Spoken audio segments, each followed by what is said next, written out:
Here we are. Well, I just want to say hi and welcome, and this is a really, really special day. Yeah. As Beth is a dear friend and also a wonderful Pilates teacher and dancer and choreographer who I had the privilege of working with numbers of years ago. We were just remembering it's 2010, 11. I mean, I just can't believe how long ago it was. And that was just so great working with you. And then in 2012, you had a diagnosis, a cancer diagnosis. And so just how I've known you over the years, Beth, I really, first of all, want to thank you for being here, because this is really generous to speak about your experience. I think it'd be really interesting to look at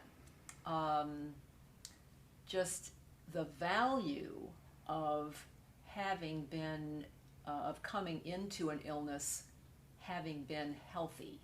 Yes. The value of that. Huge value. Coming from being a strong dancer, a strong Pilates teacher, you were strong in your body going into a serious diagnosis.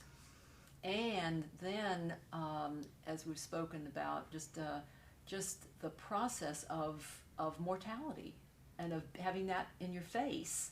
And what I'm so present to in being with you, and I just want to thank you for the gift, is your facing death with a full life. Yes. With loving life and knowing that, yeah, we are all going to die, but how often are we so death phobic and resisting that we don't really live out our fullest days and really be present to family, friends, relationship and all that, and allow that presence to sustain us, to help sustain us and all move together toward whatever that is for each of us. So I just thank you so much. Well, thank you. Yeah. Thank you. So, yeah.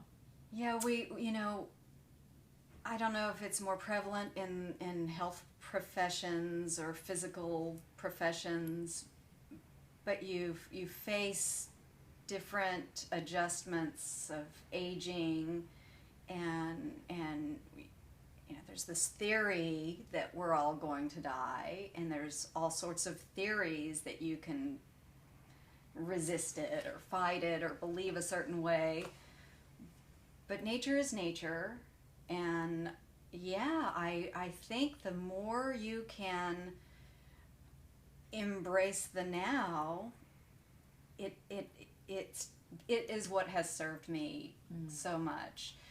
I got a little defensive when the doctors would tell me to, well, you just live your life, just live your life. It was cause for hesitation for me, because I couldn't live the life I lived before. Yes.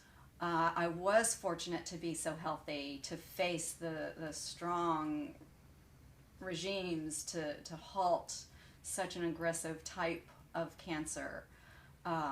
Halt as much as we can halt it. Sure.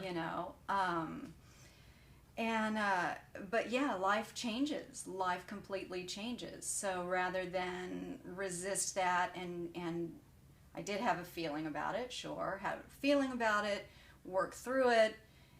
It revisits me from time to time, but I just work through it, and I want to live the fullest life I can live.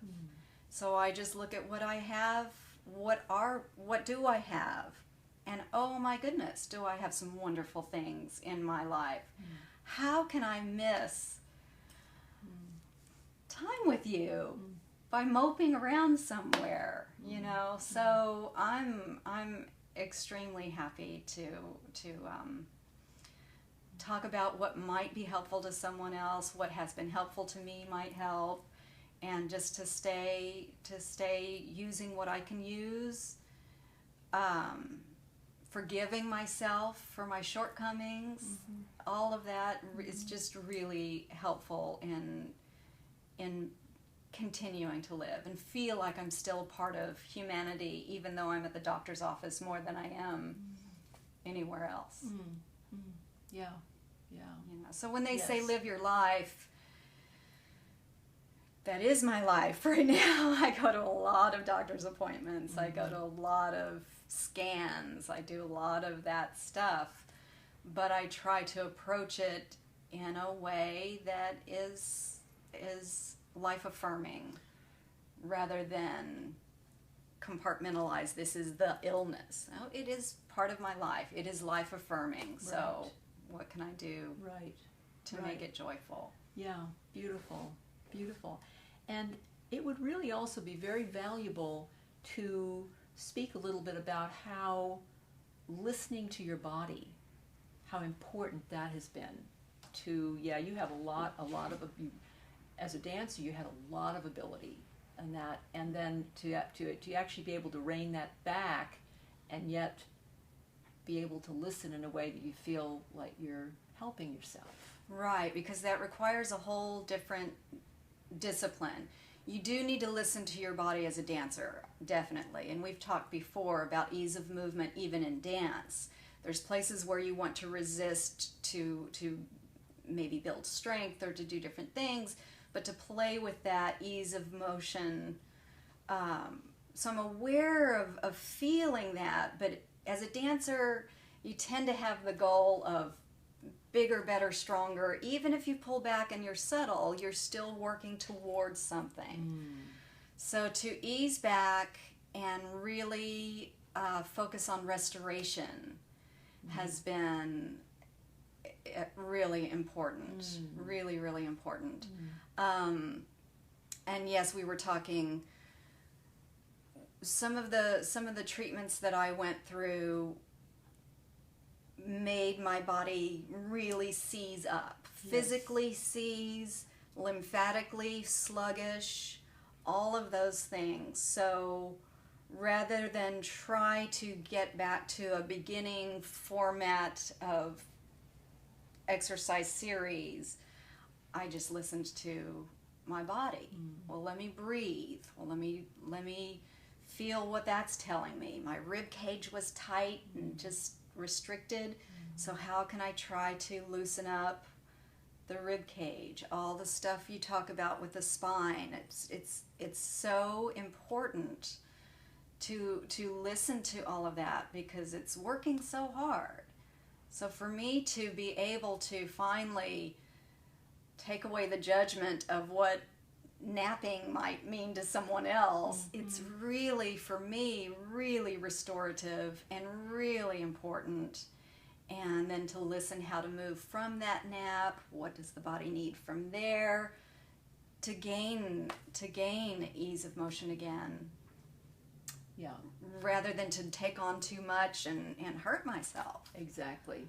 It was so beautiful. What we're going to do is share with you a couple of things that Beth and I explored together that are where your body was saying, that's how far I want to go. That's how much I want right now, and how important is that? You see, how often, here you are, you're a Pilates teacher. Well, someone might say, well, you're not really doing Pilates, but what is it really? This is where we really look at what's the vision of a great body of work, and how much is it based on principles rather than a specific exercise. Right, and what was the objective of that exercise? If the objective is to get a fuller breath, then let your body explore how to get that fuller breath. I think that's something that's helpful as well. Right. Yeah, so you'll see how when Beth speaks about resourcing and nourishing, how nourishing is it to be on the floor? How nourishing is it to use the wall? How nourishing is it to use a ball?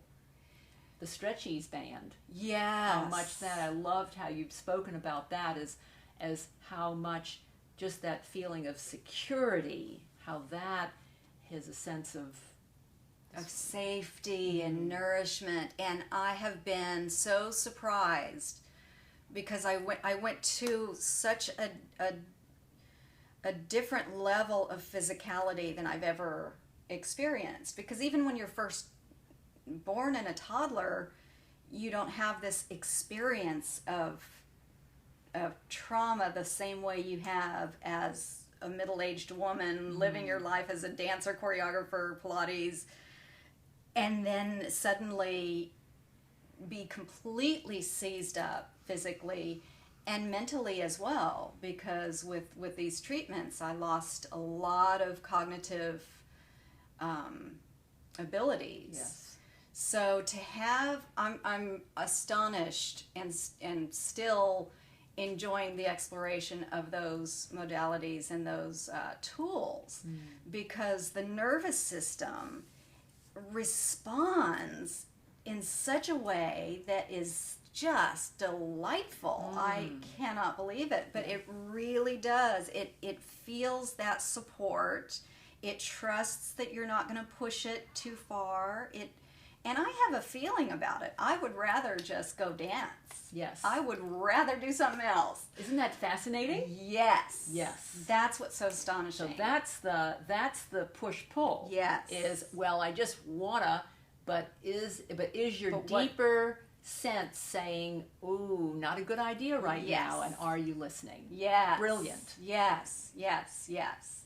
And the more I listen, and like I said, I'm just so astonished with the relationship, you know, because when you do heed that voice and give that what it wants, then you will get somewhere. It is just so exciting. Yeah. It's like backing up and not running so hard that you're opening your mouth and you're heaving, but just back up, slow down, go back to nasal breathing, and suddenly your breath resets, and boom, you feel like you've gotten a turbo charge in yourself, because breath resets at a deeper level, and then bam, it's that kind of thing. It is that kind of thing. Give the nourishment, give the support, give the safety. Yes. And the body just goes, oh, wow, good.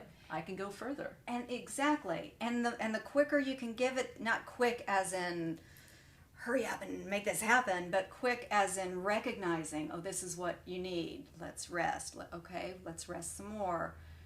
The quicker the body will get that you hear it. Yes. I think that's what I've seen. Yeah. And even my the nurses kind of laugh at me with this, because two examples. One is they take my blood pressure, and I just got back from a trip from Los Angeles, had lots of stories, so I'm all enthusiastic. We've talked before about the stress of enthusiasm. Yes. There's a stress to that. Yes. So to just calm down and give some peace there too, even in enthusiasm, and then take the blood pressure, and then do the thing, and your breath resets, all those things you're talking about. Yes. And then the other place is I have to have an infusion in my brain. And I have found that a lot of doctors' offices are pretty busy and chatty and busy. They've got a lot going on, so it's natural. But I prefer when that kind of treatment is needed, I prefer to give my body a little bit of space to be quiet. And they know that now. So the nurses do that too. Okay, Beth, it's time to zen out. Get quiet, So you've helped to create the environment. We do. We create the environment all together, and Fabulous. It's really helpful. Yeah. Stunning. Thank you. Thank you. Thank you, Wendy. Truly. It's so beautiful. Thank you all. See you soon.